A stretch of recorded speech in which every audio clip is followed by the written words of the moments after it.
রাধে রাধে বন্ধুরা, আশা করি গোবিন্দের কৃপায় তোমরা সকলে ভালো আছো। রাধে রাধে, হরে কৃষ্ণ। আজ একটি বিশেষ দিন, আজ রাধা অষ্টমী। সকলকে জানাই রাধা অষ্টমীর অনেক অনেক শুভেচ্ছা ও ভালোবাসা। তোমরা কারা কারা রাধা অষ্টমী ব্রত পালন করেছো কমেন্টে জানিও। রাধে রাধে। রাধা অষ্টমী উপলক্ষে গোপাল সোনাকে সকাল সকাল ঘুম থেকে তুলিয়ে নিয়েছিলাম, এরপর স্নান করিয়ে নিলাম। ঘি, মধু, দই, দুধ ও জল দিয়ে গোপাল সোনাকে আজকে স্নান করিয়ে নিয়েছি। গোপাল সোনার স্নান প্রায় হয়ে এসেছে, এরপর রাধা মাধবের চরণে ফুল অর্পণ করে গোপাল সোনাকে তৈরি করে নেব। রাধারানীর খুব প্রিয় রং নীল, তাই গোপাল সোনার জামাটা আজকে নীল রঙের পরিয়েছি। রাধে রাধে।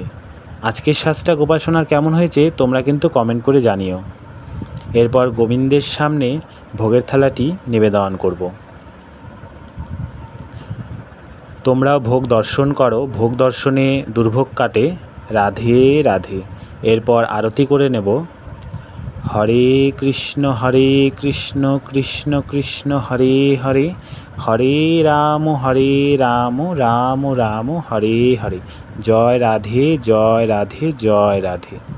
রাধারানী কৃপা হোক তোমাদের উপর। ভালো থেকো। রাধে রাধে।